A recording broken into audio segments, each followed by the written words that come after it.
আসসালামু আলাইকুম, কেমন আছেন সবাই? আশা করি সবাই ভালো আছেন এই মাহে রমজানে।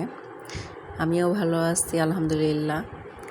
আমি আজকে আমাদের ইফতারের কিছু আয়োজন দেখাবো আপনাদের।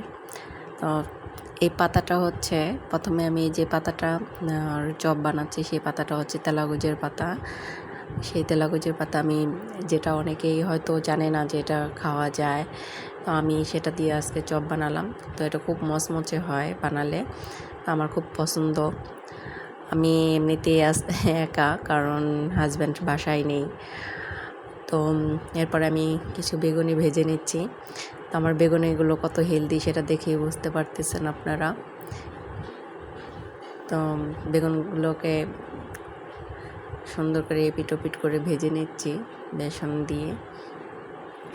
তো খুব একটা ভালো হচ্ছে না, সেটা হয়তো দেখে বুঝতে পারতেছেন, কিছু মনে করবেন না, কারণ বেগুনের প্রথম পাটটাতে হচ্ছে খুব একটা লাগে না, বেসন লাগে না।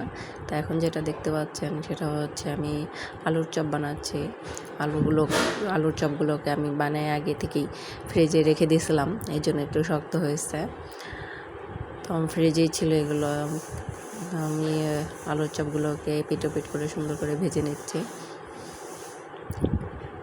তো ফ্রিজে রাখলে হয় কি, কাজের সুবিধাও হয়, আবার দেখা গেছে ভাজতে গেলেও অনেক সুন্দর হয়। ফ্রিজিং করা যে আলুর চপগুলো সেগুলো অনেক সুন্দর হয়। তো এরপরে হচ্ছে আমি কিছু পেঁয়াজু বানাই নিয়েছি। এখানে আমি কিছু সবজি দিয়েছি, একটা হচ্ছে রঙিন পাতাকপি, আর একটা গাজর দিচ্ছি, একটু পেঁয়াজ, এগুলো দিয়ে আমি পেঁয়াজগুলো বানাই নিয়েছি। এটা হচ্ছে আমার ছেলের খুব পছন্দ।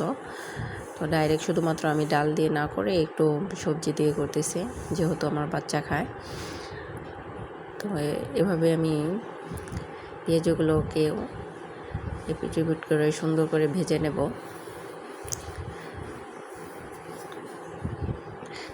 আপনাদের বাসায় কি কি আয়োজন হচ্ছে জানাবেন কমেন্টে।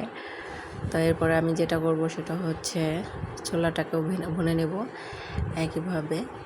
তো আমি একটা জিনিস